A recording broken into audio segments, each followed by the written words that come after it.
Daily. Taste the Daily.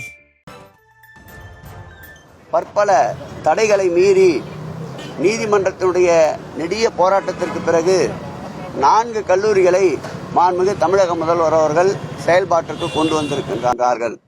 அந்த 4 கல்லூரிகளில் இன்றைய தினம் பயிலுகின்ற மாணவருடைய எண்ணிக்கை 2500 தாண்டி இருக்கின்றது. இந்த 2500 பேரும் சூழல் எப்படி இருக்கிறது என்று கேட்டால், வறுமை கோட்டிற்கு கீழே இருக்கின்ற மக்கள் தான் மிக அதிக அளவிற்கு இந்த கல்லூரியிலே பயன்பெற்று வருகின்றார்கள்.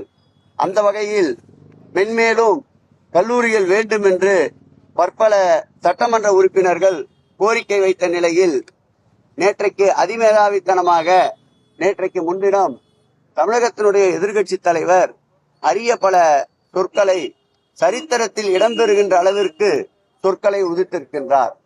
இந்த ஆட்சியில் கலைக்கல்லூரிகளை அரசின் சார்பிலே துவங்கப்பட வேண்டியதுதானே என்று.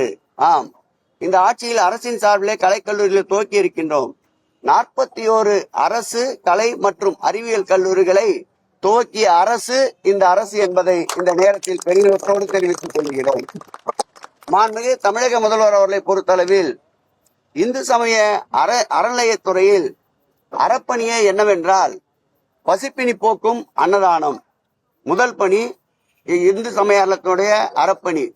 அதை முழுமையாக இந்த ஆட்சி நிறைவேற்றி கொண்டிருக்கின்றது.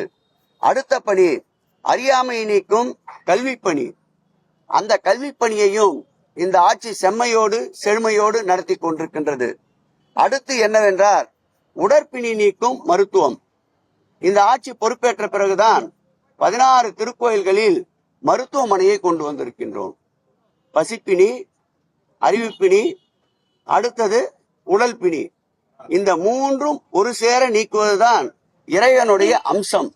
அந்த வகையில் 19 அவர் இந்த சைடு வந்தா அவரே பார்த்து நிற்பேன். 19 திருக்கோயில்களில் மருத்துவமனைகளை துவக்கி இருக்கின்றோம். உதாரணத்துக்கு சொல்ல வேண்டும் என்றால், கடவுள்களையே இந்த 3 பணிகளுக்கு அர்ப்பணித்திருக்கின்றோம். ஒன்று, கல்விக்கு சரஸ்வதி என்கின்றோம், மருத்துவத்திற்கு மருந்தீஸ்வரர் என்கின்றோம், அதேபோல் பசிப்பினி போக்குகின்ற அந்த தெய்வத்திற்கு நம்முடைய வைத்தீஸ்வரனை ஒப்பிடுகின்றோம். இப்படி இறைவன் பெயராலேயே இந்த பணிகளை செய்ய வேண்டும் என்று அன்றைக்கே இறைவன் ஆணையிட்டிருக்கின்றான். அந்த வகையில் இறைவன் கட்டளையையும் மக்கள் கட்டளையையும் ஒரு சேர நிறைவேற்றுகின்ற ஆட்சி, மகத்தான ஆட்சி மாண்புமிகு தமிழக முதல்வர் தலைமையிலே அமைந்திருக்கின்ற இந்த ஆட்சி.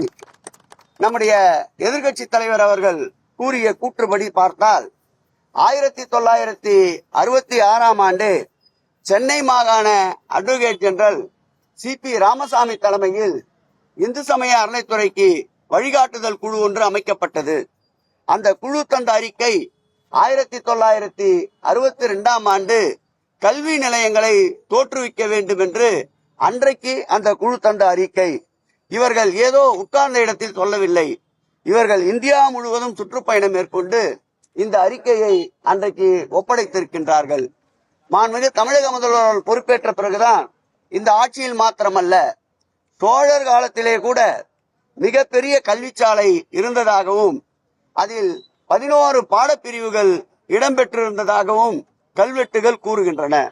அதேபோல் அரக்கோணம் அருகில் உள்ள வீர ராசேந்திரன் காலத்தில் திருமுக்குடல் திருக்கோயில் வளாகத்தில் கல்விச்சாலையும் மருத்துவ சாலையும் ஒரு சேர இயங்கி வந்திருக்கின்றது.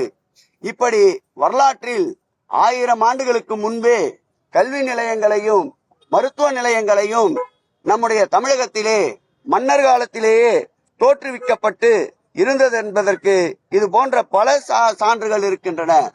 பள்ளி என்ற வார்த்தை வந்ததே எதிலிருந்து என்றால், சமண பள்ளிகளில் தான் அந்த காலத்தில் கல்வி கற்றுத்தரப்பட்டிருந்தது. அதன் காரணமாகவே பள்ளி என்ற சொல் கல்வி கூடத்திற்கான சொல்லாக நிரந்தரமாக அமைந்துவிட்டது. நம்முடைய சட்ட திருத்தத்தின்படி பார்த்தால், இந்து சமய அறநிலையத்துறை கொடை சட்டம் 36 படியும் உட்பிரிவு 66(1) சொல்லப்பட்டுள்ளவாறும் கல்லூரிகள் பல்கலைக்கழகங்களை தொடங்கலாம். இதில் தத்துவம், கோயில் கட்டடக்கலை போன்ற பிரிவுகளை உள்ளடக்கி கல்லூரிகளை தொடங்கலாம் என்று இந்து சமய அறநிலையத்துடைய சட்டமே சொல்லுகின்றது. அந்த வகையில்தான் இந்த ஆட்சி ஏற்பட்ட பிறகு 4 கல்லூரிகளை புதிதாக மாண்புமிகு தமிழக முதல்வர் அவர்கள் தொடங்கி இருக்கின்றார்கள்.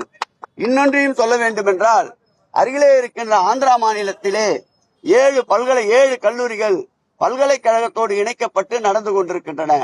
அருகிலே இருக்கின்ற கேரளா மாநிலம் குருவாயூரிலே 3 கல்லூரிகள் அந்த திருக்கோயில் சார்பிலே நடத்தப்பட்டு வருகின்றன.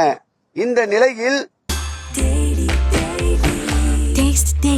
Taste the Daily.